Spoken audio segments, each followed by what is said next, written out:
Louvamos a Deus por mais uma oportunidade de apresentar uma introdução à carta, a primeira aos Tessalonicenses.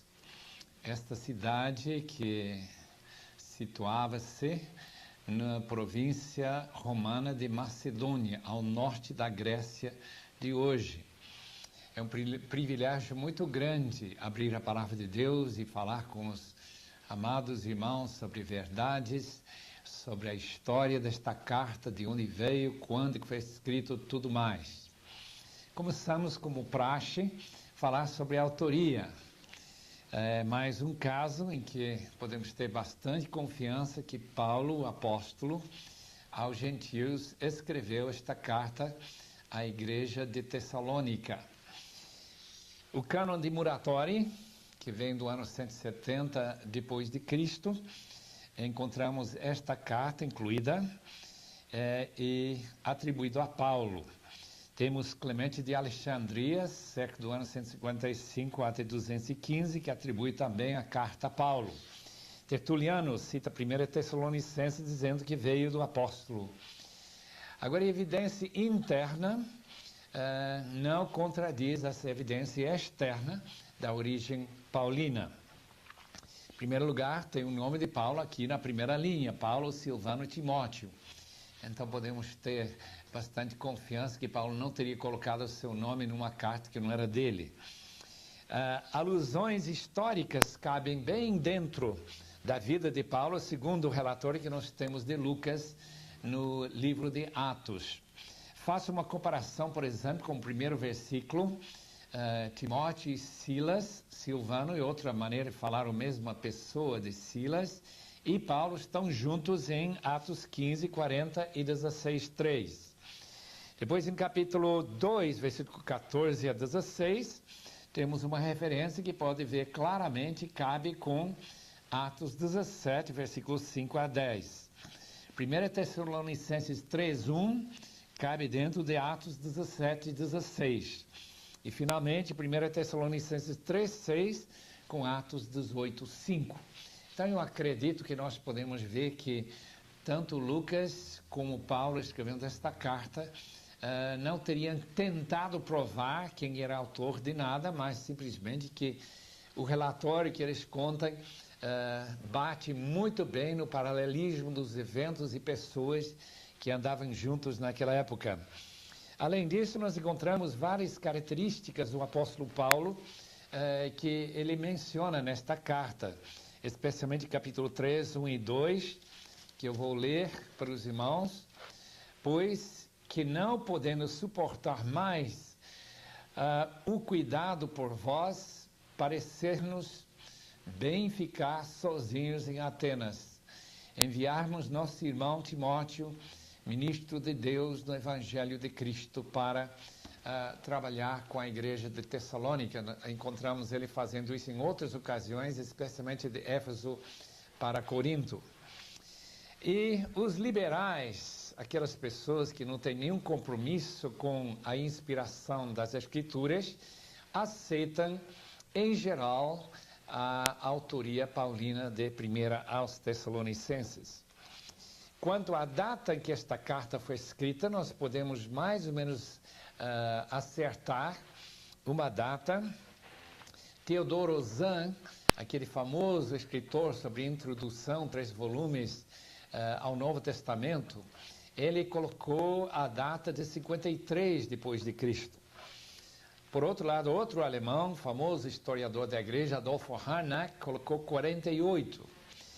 A verdade deve estar bem no meio de professores como o professor Herd, o Walter Kümmel, também da Alemanha, cerca do ano 50. Agora, os evangélicos como Thyssen, William Ramsey, McNeil colocam 51, e Donald Guthrie, nos seus 3 volumes de introdução, colocou o ano 50. Eu acredito que nós podemos assim ter bastante certeza que esta carta foi primeiramente escrita, enviada para Tessalônica entre 50 e 51 depois de Cristo. E não há problema nesta data. Destinatários. O que nós sabemos acerca da Tessalônica, podemos agora falar que era a principal cidade da Macedônia, aquela província ao norte da Grécia, como tinha a Caia no sul, a principal cidade era Corinto. Então Paulo estava interessado nessas cidades principais para implantar a igreja, para que a igreja pudesse se expandir e desenvolver na província toda. Então, como Filipos, Anfípolis, Apolônia eram cidades, e Bereia eram cidades de Macedônia, mas a principal, em termos de tamanho, era um porto, era Tessalônica. A via Egnátia, que vinha do Oriente, vai passando pela Macedônia, em direção à costa oeste da Grécia, de onde a gente podia pegar embarcação e cruzar para a Itália. Então, essa estrada muito importante de comércio, como também estrada militar, passava também por Tessalônica, além do fato que era uma cidade portuária. Hoje em dia, uma cidade relativamente grande. Eu tive o privilégio de visitar aquela cidade em 1962 e fiquei impressionado com o tamanho. Infelizmente, não encontrei muitos crentes em Tessalônica. Paulo foi lá e foi expulso da cidade novamente por causa de a inveja que os judeus sentiram. E a cidade foi evangelizada nessa segunda viagem missionária de Paulo e Silas. Os irmãos lembram que depois daquela convenção em Jerusalém sobre a circuncisão e guardar a lei no ano 49, Paulo e Silas separam-se de Barnabé e vão subindo pela Cilícia e vão chegando, passando pela Ásia Menor, chegando até Filipos e finalmente indo para Tessalônica naquela segunda viagem, cerca do ano 50. Pregou durante 3 sábados na sinagoga aos judeus. O texto de Atos 17 nos informa que ele arrazoou com eles acerca das Escrituras para provar não somente que Jesus era o Messias, mas que ele tinha que sofrer e morrer pelos pecados, que era um dos problemas que os judeus tinham dificuldades em engolir, que Jesus Cristo seria um Messias sofredor. Eu acredito que Paulo deve ter usado também para arrazoar na sinagoga, capítulo 53 de Isaías.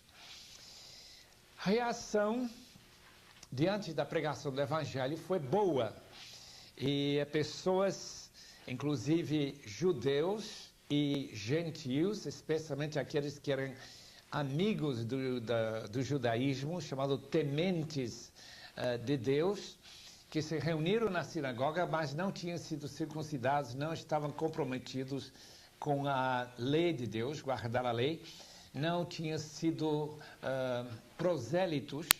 Eles eram as pessoas que mais facilmente se abririam para receber o Evangelho.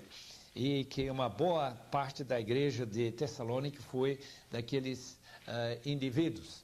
Além disso, o texto, curiosamente, menciona que muitas mulheres importantes também se converteram. Muitas mulheres distintas, capítulo 17 de Atos, versículo 4. A perseguição promovida pelos judeus, que criou uma turba que alvoroçou a cidade e levantou a suspeita de que aqueles que estão transtornando o mundo já tenham chegado até lá, nós encontramos que eles levaram essa acusação às autoridades da cidade. E as autoridades ficaram convencidos que não era bom deixar um homem como Paulo na cidade. Então, de noite, os irmãos pegaram Paulo e levaram ele para fora da cidade para ele continuar sua viagem até Bereia.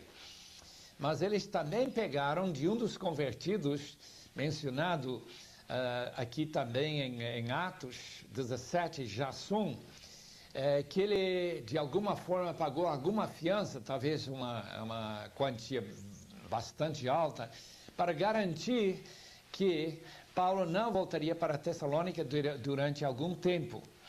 Eu acredito que Paulo deve ter passado mais uma vez na vida, mas não temos certeza sobre isso. Mas a carta é para continuar o ministério que ficou tão reduzido em tempo.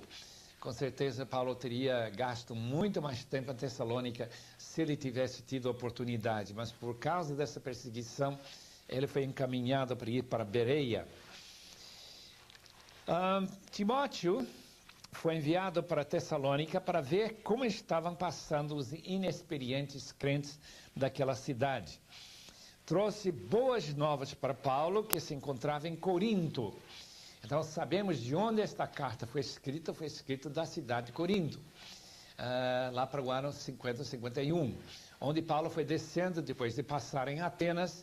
Os irmãos sabem que ele continuou sua viagem até chegar em Corinto e começar a igreja lá, onde ele passou 1 ano e meio. Então de lá ele recebeu as notícias que Timóteo trouxe para ele, e graças a Deus as notícias foram boas. Com certeza também ele recebeu algumas notícias que provocaram a escrita desta carta. Algumas notícias a respeito do que os irmãos lá estavam preocupados em relação à segunda vinda de Cristo. E também o problema que acontecia em várias igrejas que Paulo fundou, o problema de ter pessoas que estavam cometendo prostituição, fornicação nas igrejas de Paulo. Então escreve algo sobre isso.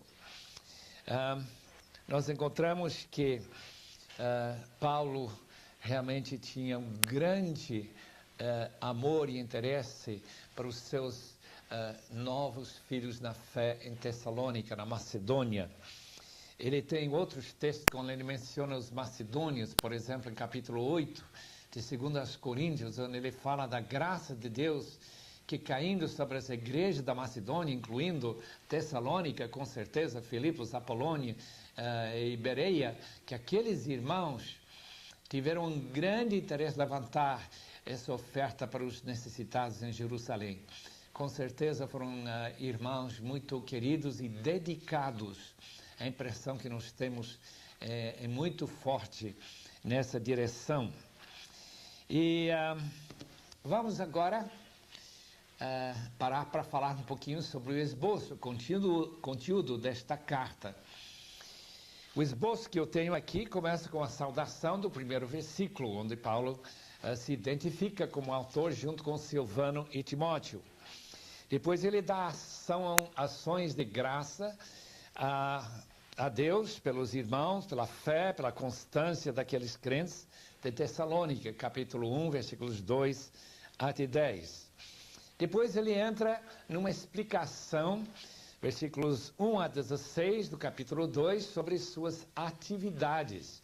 E com certeza por que ele não tinha voltado para Tessalônica quando o trabalho era tão mal começado e ele teria fugido, só que ele fugiu forçado e não porque ele queria abandonar aqueles irmãos. Depois, em quarto lugar, temos um relatório dos acontecimentos desde sua partida de Tessalônica, capítulo 2, versículo 17, até 3, versículo 10. Depois ele fala sobre sua oração para logo poder chegar a visitar aqueles irmãos, versículos 11 a 13 do capítulo 3. Em sexto lugar, ele fala uma exortação, uma vida santa, uma vida de amor fraternal, amor de família de Deus. Capítulo 4, versículos 1 até 12. Depois ele ensina algo sobre a vinda de Cristo. Este é o texto em que ele fala sobre arrebatamento, tão famoso esse texto. Capítulo 4, 13 até 5, 10. E depois exortações diversas em 5, 12 a 22. Aqueles versículos bem curtinhos, para não desprezar profecias, para julgar todas as coisas, não abafar o Espírito Santo. E finalmente, oração, saudação final e a bênção que termina esta linda carta, primeira carta aos Tessalonicenses. O que nós vamos fazer agora, no tempo que nos resta, está conversando sobre algumas das características desta carta, alguns do seu conteúdo, suas peculiaridades, e termos o privilégio de comentar e talvez explicar alguns textos. Uma das peculiaridades desta carta, como já vimos também em Filipenses, é falta de citação do Antigo Testamento. É um pouco estranho para Paulo não citar o Antigo Testamento. Ele estava tão inculcado com aquele texto que ele tinha já estudado tantos anos aos pés de Gamaliel e que já tinha com certeza decorado tantos textos. É um pouco estranho não encontrar. Encontramos sim referências à Trindade em capítulo 1, versículos 1 a 5 e sobre o segundo advento, como nós já mencionamos, também a doutrina da salvação, capítulo 1, versículo 3 e 4, 4, 3, 5, 8, 10, 23, juízo, capítulo 1, versículo 10, 5, 9 e assim por diante. Quer dizer, ainda que não seja uma carta muito voltada à doutrina, por exemplo, como Efésios ou Romanos, nós encontramos aqui estas referências à Trindade, a juízo, a segunda vinda, a essas doutrinas. Na introdução, encontramos Paulo junto com Silvano e Timóteo, justamente aqueles companheiros que acompanhavam Paulo na sua segunda viagem missionária. É interessante que Silvano tivesse estado com Paulo, porque nós descobrimos que este mesmo Silvano, creio eu, não temos absoluta certeza, é aquele que também estava com Pedro em Roma, quando ele escreveu 1 de Pedro. E o interessante, fazendo uma comparação do grego, do estilo de 1 Tessalonicenses, juntamente com 1 de Pedro, encontramos que esta frase que nós encontramos através de Silvano, que Paulo escreveu esta carta, foi seu amanuense, e talvez teria ajudado também na escrita, na redação de 1 de Pedro. Pelo menos assim pensa o professor, escritor, comentarista E.G. Selwyn, que escreveu um comentário muito valioso sobre 1 de Pedro. E ele então calcula que o que nós temos aqui, a influência na redação de 1 Tessalonicenses, como também de 1 de Pedro, e que dá para ver esta qualidade de grego e estilo que encontramos nas duas cartas. Eu acho interessante que nesta carta aos Tessalonicenses, Paulo não se identifica como apóstolo. Veja como ele começa a sua carta. Paulo, Silvano e Timóteo, a igreja dos Tessalonicenses, em Deus Pai e no Senhor Jesus Cristo, graça e paz a vós outros. Não menciona o seu apostolado. Naturalmente, nós poderíamos especular que a razão que ele não menciona o apostolado é simplesmente o fato que aqui não está combatendo nenhuma heresia e sua autoridade como apóstolo não está em jogo. A razão que Paulo enfatiza o apostolado, escrevendo para os Gálatas, os Coríntios e outros, é justamente por causa desta necessidade de mostrar sua autoridade. Paulo fala, nesse primeiro parágrafo, depois da saudação, ele fala sobre a operosidade da fé, da abnegação do amor e a firmeza da esperança em nosso Senhor Jesus Cristo. Ninguém vai esquecer, eu creio, que 1 Coríntios 13 também fala sobre amor, fé e esperança, às vezes em diferentes ordens, mas essas três virtudes ou qualidades da vida cristã são absolutamente o cerne de nossa vida, uma vida de fé, uma vida de amor e uma vida de esperança. Então Paulo usa esses outros adjetivos para descrever a operosidade dessa fé. E também ele fala naturalmente dessa abnegação do amor, isto é, o amor que não importa sacrificar em benefício dos outros, e também daquela esperança do Senhor Jesus Cristo, que nós temos no Senhor Jesus. A operosidade de sua fé é justamente a fé que faz diferença, que remove montanhas, que vê milagres ocorrendo. E a fé, de fato, dos Tessalonicenses foi operosa. E Paulo tinha observado isto. A pregação não se caracterizou senão em mais do que anunciar a mensagem, mas também na manifestação do poder do Espírito. Isso em versículo 5, deixe-me citar esse versículo, porque o nosso evangelho não chegou até vós tão somente em palavra, mas sobretudo em poder, dinamis, no Espírito Santo, em plena convicção, assim como também sabeis ter sido o nosso procedimento entre vós e por amor de vós. O que impressionou o apóstolo Paulo foi que quando ele pregou em Tessalônica, o poder do Espírito Santo trouxe convicção. Nós não vamos deixar de lembrar que no dia de Pentecostes, quando Pedro pregou lá em Jerusalém, também o poder do Espírito Santo foi de grande dunamis. Recebereis dunamis, poder quando descer sobre vós o Espírito Santo. Os novos cristãos se tornaram imitadores de Paulo e do Senhor, como nós lemos em versículos 6 e 7. Imitar o apóstolo Paulo não significa exatamente fazer tudo que Paulo fazia, viajando de um lugar para outro, criando equipes missionários, implantando igrejas. Não, quando ele usa esta palavra imitar, ele está dizendo imitar as atitudes e mostrar os mesmos interesses em buscar em primeiro lugar o reino. Paulo com certeza estava bastante confiante de que estes irmãos em Tessalônica tinham se convertido de verdade. Porque quem quer imitar uma pessoa tão consagrada e dedicada ao serviço do Senhor como era o apóstolo Paulo, com certeza tem esse interesse por causa do Espírito em sua vida, Cristo realmente vivendo dentro de sua vida. Em oitavo lugar, queremos conversar um pouquinho sobre a palavra servirdes o Deus vivo.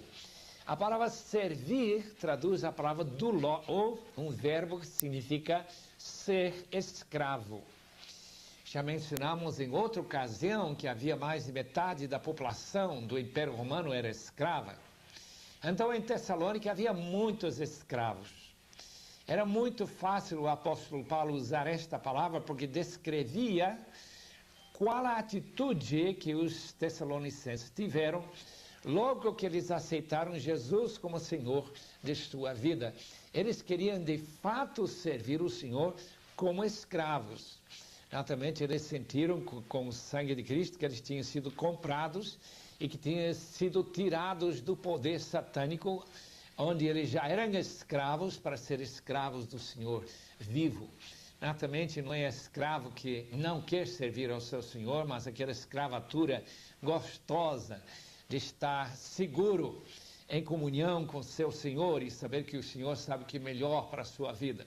É uma ideia muito interessante que nós hoje em dia quase não pensamos, que sejamos escravos e que nossa conversão foi para servir como escravo ao nosso Senhor e Salvador.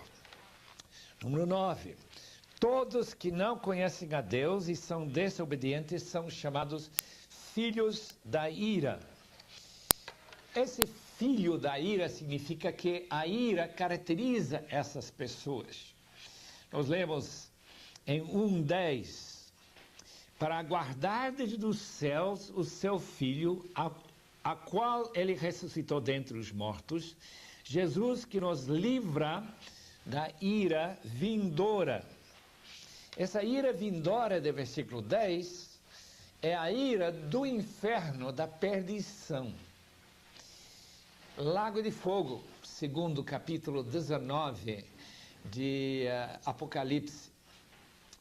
Amado estudante da palavra, esta vida que pode passar com mínimo de manifestação da ira de Deus para os incrédulos, sempre vai ser compensado essa falta de ira nesta vida, manifestação dessa ira, na ira vindoura, o juízo final, a segunda morte. Os filhos da ira são as pessoas que não se convertem, que não se entregam, que caminham paulatinamente, dia após dia, sem preocupar-se com o destino de suas almas. Eles caminham para o dia da ira do Cordeiro. E seria tão importante para nós informarmos essas pessoas do imenso perigo que eles estão passando. Me lembro daqueles que foram pegos por aquele incêndio no prédio Andraus, aqui no centro da cidade de São Paulo, quase 20 anos ou mais atrás. E como essas pessoas foram presos lá dentro, e durante alguns minutos que talvez eles podiam ter escapado, mas ninguém avisou que eles já eram condenados a morrer naquele terrível incêndio por falta de informação. Outras pessoas que podiam ter se salvado, mas correram na direção errada e foram pegos e mortos por aquele terrível fogo. A ira vindouro será assim. Número 10. Seria possível que havia em Tessalônica os que acusaram Paulo de motivos interesseiros? É uma pergunta. Do jeito que Paulo fala em 1 Tessalonicenses, nós encontramos Paulo se defendendo. Por exemplo, versículo 3 do capítulo 2. Pois a nossa exortação não procede de engano, nem de impureza, nem de se baseia em dolo. Pelo contrário, visto que fomos aprovados por Deus, a ponto de nos confiar Ele o Evangelho, assim falamos, não porque agrademos a homens, e sim a Deus que prova nosso coração. A verdade é que nunca usamos de linguagem de bajulação, como sabeis, nem de intuitos gananciosos. Deus disto é testemunha. Dá para entender, mais ou menos, que Paulo está se defendendo de algumas acusações que podiam ter corrido por aí facilmente. Talvez Timóteo trouxe uma ideia de que havia alguns judeus, aqueles que tinham inveja de Paulo. Lembra que Jesus disse que eles corriam terra e mar para ganhar um só prosélito? Mas Paulo tinha tanta eficácia, tantas pessoas se converteram, que os judeus tinham que explicar que ele era uma pessoa gananciosa, uma pessoa que tinha motivação impura e não certa. Paulo se defende, não é bem assim não. Ele amava as pessoas, ele queria ver as pessoas sendo ganhas para Cristo e não estava interessado em tirar dinheiro do bolso desses novos convertidos. Com certeza ele não quis fazer comércio do Evangelho. Assim ele fala para aqueles irmãos aí. Paulo argumenta em 1 Coríntios capítulo 9 que o trabalhador na seara do Senhor tem direito ao seu salário e que não é a vontade de Deus que se amordaça a boca do boi que vai trilhando, né? Aquela debulha do trigo daquela época, era os bois passando em cima daquele trigo. Paulo diz, esse boi precisa poder comer também. Mesmo assim, o apóstolo Paulo diz que ele não aproveitava esse privilégio de viver assim, exigindo que os irmãos pagassem o seu salário e dessem algo para ele comer. Ele trabalhava com suas mãos, ele não quis ser pesado para aqueles irmãos, muitos deles muito pobres, sabemos disso em 2 Coríntios 8, em que ele fala que essa oferta que eles deram foi uma oferta de grande pobreza, profunda pobreza daqueles irmãos da Macedônia. Podemos dar graças a Deus que ele não se interessou por esse motivo e não quis depender da hospedagem sem ele trabalhar como fazedor de tendas ou até talvez trabalhando em outro ofício. Número 12. A ira que sobreveio contra os judeus por causa da perseguição em 2:16 e a tentativa de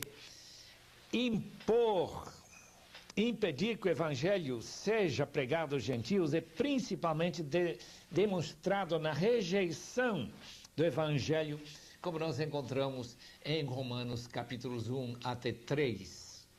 Como que a ira de Deus, que capítulo 1, versículo 18 de Romanos se manifesta? Se manifesta entre nós e que depois de ouvir o evangelho, a pessoa endurece o coração, rejeita o evangelho, e em vez de ouvir a pregação mais, ele se levanta para perseguir. E Paulo diz, como ele fala para os Filipenses, capítulo 1, versículo 27 e 28, que isto é sinal da condenação eterna dessas pessoas perseguidoras. Paulo também foi perseguidor da igreja, mas ele recebeu misericórdia, disse, porque ele não entendeu o que ele estava fazendo. E Deus o perdoou maravilhosamente. Nós já temos comentado que esta perseguição lá em Tessalônica era dos judeus, partiu dessa inveja tão característica como os judeus tinham na época de Jesus. Mas o apóstolo deixa muito claro que um dia Deus vai agraciar os judeus com a salvação e que ele vai retirar dos judeus a iniquidade. Leia com cuidado Romanos 11, versículos 25 e 26, onde ele fala da conversão futura da geração última, antes da segunda vinda de Cristo, dos judeus que hão de se converter. Em número 13, queremos comentar o amor profundo que Paulo tinha para os tessalonicenses. E se mostra em várias passagens neste belo livro, bela carta. Por exemplo, 2:8, tornastes muito amados de nós, muito amados, com grande desejo ir ver-vos pessoalmente. Por isso quisemos ir até vós, pelo menos eu, Paulo, não somente uma vez, mas duas, contudo, Satanás nos barrou caminho.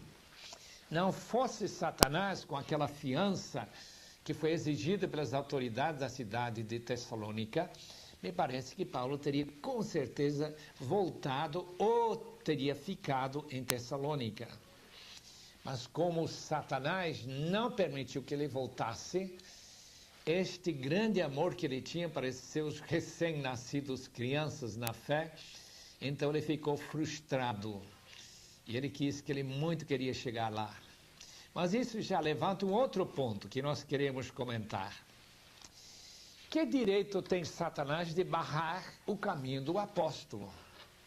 Que autoridade tem este anjo caído, creio, um arcanjo, chamado o diabo, Satanás, a antiga serpente, de barrar o caminho do apóstolo? Somente se Deus permitir. Às vezes nós pensamos dualisticamente, como se Satanás fosse um poder igual ao poder de Deus, mas isto não é bíblico. Nós encontramos passagens como estas que dão a impressão que Satanás tem plena liberdade de fazer o que ele quer. Mas tem outras passagens muito claras, especialmente no livro de Jó, que mostram claramente que Satanás é seguro pela mão de Deus, que ele não pode fazer tudo o que ele quiser. E que quando nós somos atacados por Satanás, é pela permissão de Deus e para nosso bem. Com certeza foi para o bem também em Tessalônica, que Deus foi criando líderes dentro da igreja sem a ajuda do apóstolo Paulo. E com certeza a razão que nós temos as duas cartas às Tessalonicenses é porque Paulo foi barrado por Satanás. Imagina aquela igreja que não existe mais, em Tessalônica, uma cidade grande na Grécia hoje.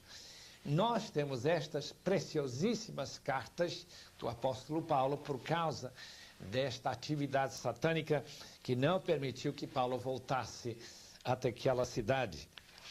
Então, sua liberdade é uma liberdade condicional. Deus permite e Satanás age. Mas se Deus não permitir, nada que ele pode fazer. Número 15. A ida de Timóteo até Tessalônica foi com o intuito de aliviar a preocupação que Paulo tinha pelos irmãos, como também de confirmar a fé deles. Timóteo era também mestre na palavra, ele podia ensinar a palavra. Ele tinha aprendido muito com o apóstolo Paulo. Nós encontramos ele já pastoreando no 1 Timóteo, está pastoreando a igreja de Éfeso, como também 2 Timóteo. Mas mesmo antes disso, ele já está, mesmo sendo jovem, imaginamos seus 30 e tantos anos, ou menos, quem sabe, que este jovem está chegando em Tessalônica para acrescentar em certas áreas que aqueles irmãos não tinham ouvido Paulo falar. Então ele foi lá para confirmar sua fé, exortar aqueles irmãos, particularmente, segundo o capítulo 3, versículos 2 e 3, para encorajá-los no meio da grande tribulação que eles tinham que passar. Especialmente, eu imagino, a tribulação que os judeus convertidos, nos lembramos que em Atos 17 foram judeus que se converteram em alguns casos em Tessalônica, além de um número muito bom de gentios, que esses irmãos judeus devem ter recebido muita pressão para eles voltarem para o judaísmo e continuar a praticar essas velhas requisitos da lei, separando-se daqueles irmãos gentios. Número 16. Não devemos pensar nunca, Paulo ensina, que a tribulação é necessariamente uma punição da parte de Deus. É algo que faz parte natural da experiência do cristão. E Paulo tinha predito em capítulo 3, versículo 4, que a perseguição e a aflição atingiria os irmãos em Tessalônica. Escuta essas palavras, capítulo 3, versículo 4. Quando ainda estávamos convosco, predissemos que íamos ser afligidos, o que de fato aconteceu e é de vosso conhecimento. Foi por isso que, já não me sendo possível continuar esperando, mandei indagar o estado de vossa fé, temendo que o tentador vos provasse e se tornasse inútil o nosso labor. Ser provado pelo tentador dá a impressão não tanto de tentação para o pecado, havia com certeza esse aspecto, mas a palavra tentação, palavra em grego peirasmos, está diretamente ligado com a ideia também de pressão, de aflição, de perseguição. Então, quando Satanás, como leão, vai perseguindo, quando ele coloca medo no coração, quando ele tira qualquer segurança que o crente tem, nesse caso, Paulo estava com medo. Com certeza, se nossas igrejas fossem pressionadas como as igrejas do primeiro século, segundo século, quando a perseguição de Roma e depois perseguição dos colegas judeus foi apertando, é muito fácil as pessoas voltarem para trás. Jesus mencionou isso quando ele falou da semente que caiu na terra e não produziu nada porque não tinha raiz, isto é, não tinha segurança para poder enfrentar a pressão da perseguição e outras tentações também vindo da parte de Satanás. A Bíblia mostra, em 1 de Pedro, capítulo 1, versículos 6 e 7, que a provação da nossa fé é muito valiosa para nós. É como quem apura ouro para tirar as impurezas. Então nós crescemos muito na perseguição e também na provação. Naturalmente Deus não tenta as pessoas para pecarem, mas Ele permite que Satanás e outros meios, homens maus, perseguem os irmãos. Hoje em dia tem muitos crentes sendo perseguidos, por exemplo, na China, no Vietnã, Sudão, na África, em outras partes deste mundo. E nós olhamos por um lado, é terrível que esses irmãos tenham passado por tanta perseguição e sofrimento. Por outro lado, podemos dar graças a Deus que a fé deles já está sendo purificada para a grande glória de nosso Deus. Assim diz 1 de Pedro, capítulo 1, versículos 6 e 7. 18º. O alívio e encorajamento que Timóteo trouxe de Tessalônica animou Paulo até o ponto de compará-lo a uma ressurreição dentre os mortos. Deixe-me mostrar esse versículo 8. Porque agora vivemos, se é que estáis firmados no Senhor. Como é bom ter um pastor que ama tanto que quando ele vê os irmãos andando firmes na fé, que esse pastor que sentia-se morto recebe nova vida. Paulo usa essa palavra para descrever, já agora vivemos, depois de receber essas boas notícias vindas da parte de Timóteo. Paulo estava ciente de algumas deficiências da fé dos tessalonicenses. Então, quando ele chega no capítulo 4, ele vai entrar neste assunto que, com certeza, Timóteo informou o grande apóstolo sobre essas deficiências, essas lacunas, essas áreas que Paulo não teve assim tempo para poder explicar e ensinar melhor. Em capítulo 4, portanto, começando com o primeiro versículo até 9, nós encontramos duas áreas que possivelmente havia, e bem provável que havia, deficiência. A primeira coisa que Paulo quer enfrentar aqui é justamente a santificação na área sexual. Escuta esses versículos, por exemplo, versículo 3 de capítulo 4. Pois esta é a vontade de Deus, a vossa santificação, que vos abstenhais da prostituição. Nas cidades gregas daquela época, cidades como Corinto, Tessalônica e outras cidades, especialmente as maiores e portuárias, eram cidades onde a prostituição era muito comum. Pior do que os motéis que nós temos aqui em cidades brasileiras. É triste. E alguns irmãos, evidentemente, não entenderam bem que estar em Cristo veta completamente qualquer relacionamento sexual com o sexo oposto a não ser no casamento. E Paulo, portanto, chama isso de defraudar o seu irmão. Defraudar como? De duas formas. Pecado contra o próprio corpo, Paulo explica em 1 Coríntios capítulo 6, versículos 12 até 16, como também ele explica claramente que é um pecado contra o corpo de Cristo, porque esse pecado contamina todo o corpo. Paulo explica isso muito bem também em 1 Coríntios capítulo 6, versículo 19. Não sabeis que vosso corpo, a igreja, é de Cristo, é templo do Espírito Santo. O Espírito Santo habita entre vós, mas se um dos membros da igreja está contaminado com uma infecção moral chamada prostituição, não seria de condenação da parte de Deus? Com certeza. E Paulo, portanto, exorta os irmãos a se santificarem. Esta é a vontade de Deus para a sua vida. Não praticar a prostituição, naturalmente, e não adultério.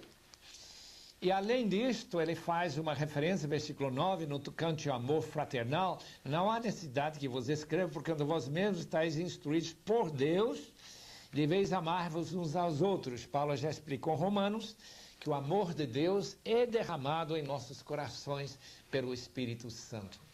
E Paulo tem certeza que os irmãos em Tessalônica estão recebendo essa instrução que eles devem amar aos seus irmãos. A igreja deve ficar muito unida no amor mútuo.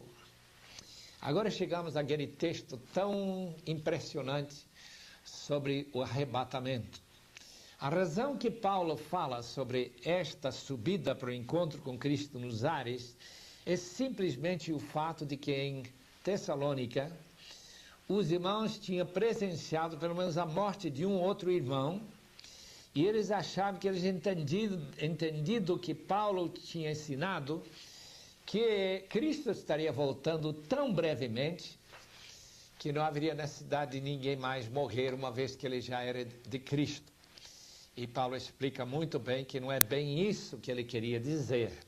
Se eles entenderam isso, entenderam mal. Não, quem morre da igreja de Cristo, que são verdadeiros crentes, eles só dormem em Cristo. Capítulo 4, versículo 13 a 18.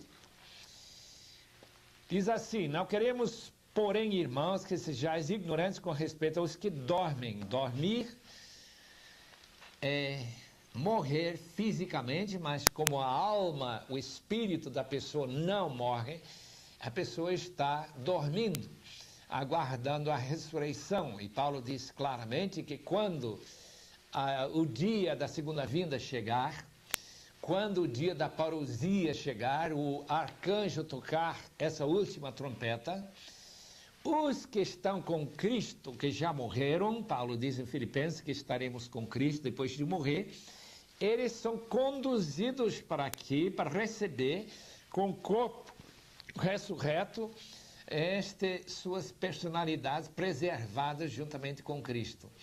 Aí nós temos esta maravilha do encontro com Cristo nos ares. Os que estão vivos terão seus corpos transformados em corpos espirituais, corpo igual a que Cristo teve. Lembra que o corpo de Cristo também foi arrebatado para encontro com Cristo nos ares. A palavra encontro não significa que a gente vai lá e ficar no ar pairando durante alguns anos.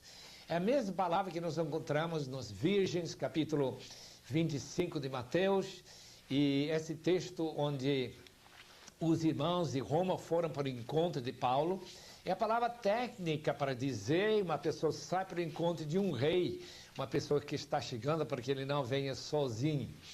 Então, os mortos vão ressuscitar primeiro, os que estão vivos na terra, quando Cristo voltar, serão transformados. Os dois grupos vão se unir junto com Cristo para acompanhá-lo na sua vinda à terra.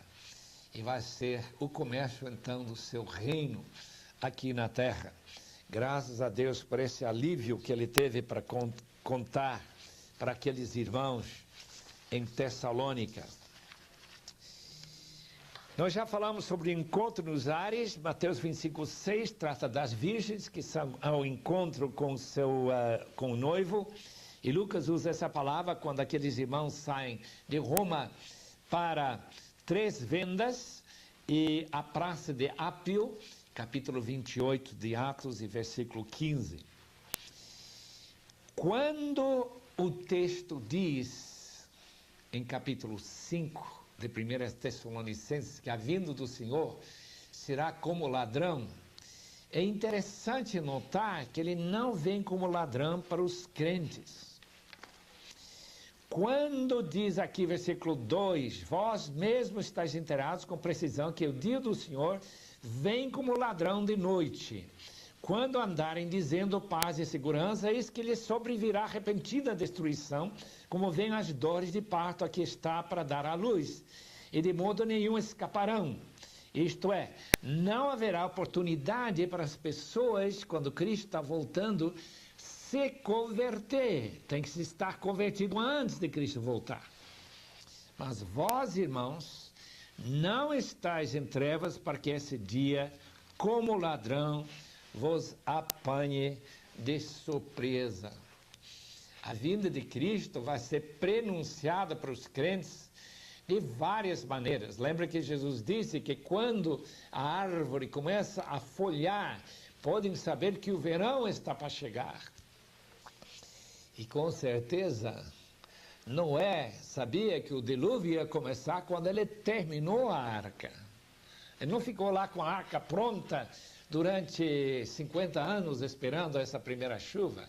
Não, mas quando a Bíblia diz que todo o evangelho será pregado a todo mundo, quando nós soubermos que não há nenhuma tribo, povo, língua, nação que não tenha ouvido falar de Cristo, podemos ter bastante certeza que Jesus está às portas e que nós não vamos ser surpreendidos pela sua vinda. Muito bem.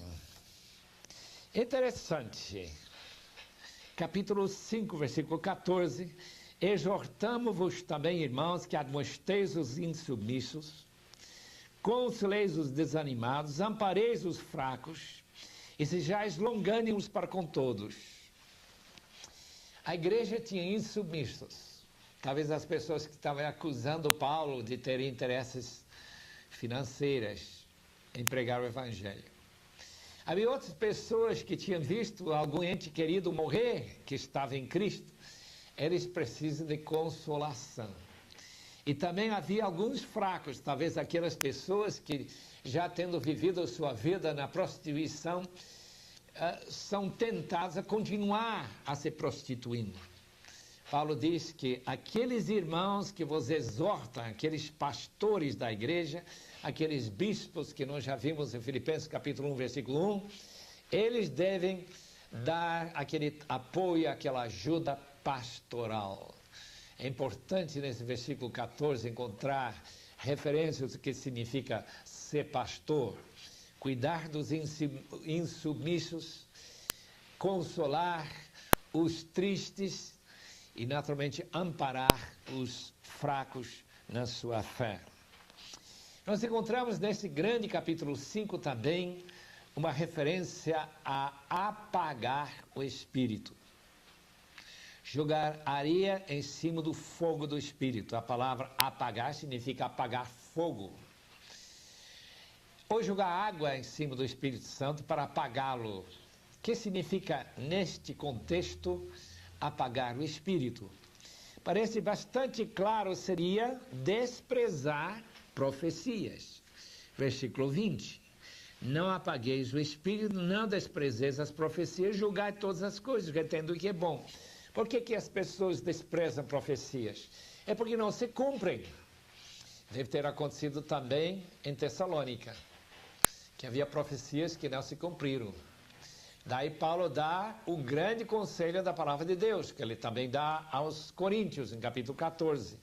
Julgar as profecias. Buscar no Senhor se essa profecia é confirmada pelo Senhor ou não. Porque se não é confirmada pelo Senhor, pode ser errado. Isso então pode levar a igreja a se tornar uma igreja que não tem nada a ver, não quer nada com o Espírito Santo.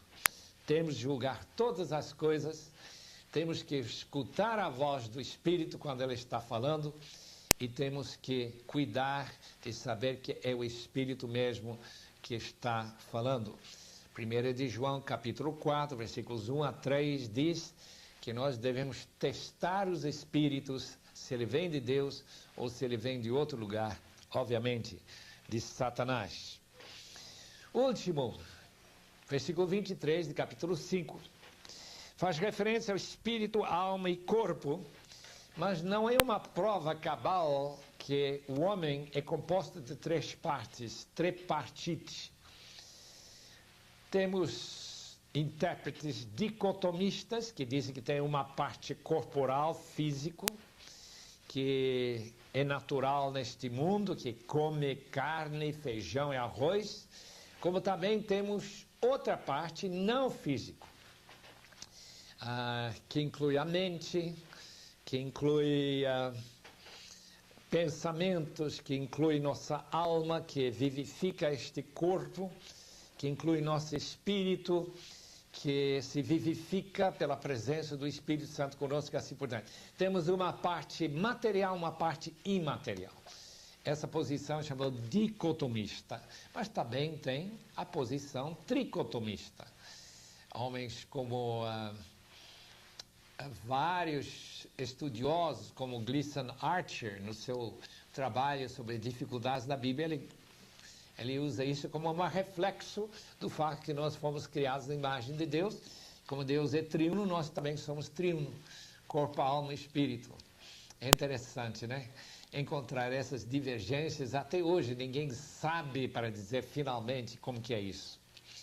Mas Deus os abençoe. Como sempre, nós gostaríamos de recomendar alguns livros.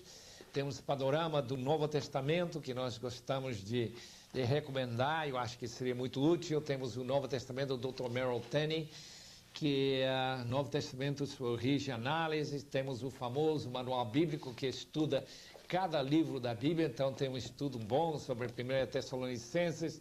Temos as anotações na Bíblia Shed, temos aquele livro sobre examinar as Escrituras, do Dr. Sidlow Bagster. Temos o novo comentário da Bíblia e temos o novo dicionário da Bíblia também, que a gente pode buscar artigos sobre a carta aos Tessalonicenses, sobre a cidade de Tessalônica, os nomes dos indivíduos, por exemplo, como Silvano, e o seu papel que ele desempenhou em escrever a carta aos Tessalonicenses. Assim, nós encerramos nosso estudo sobre 1 Tessalonicenses, pedindo a Deus que Ele abençoe ricamente todos os estudiosos da Palavra de Deus.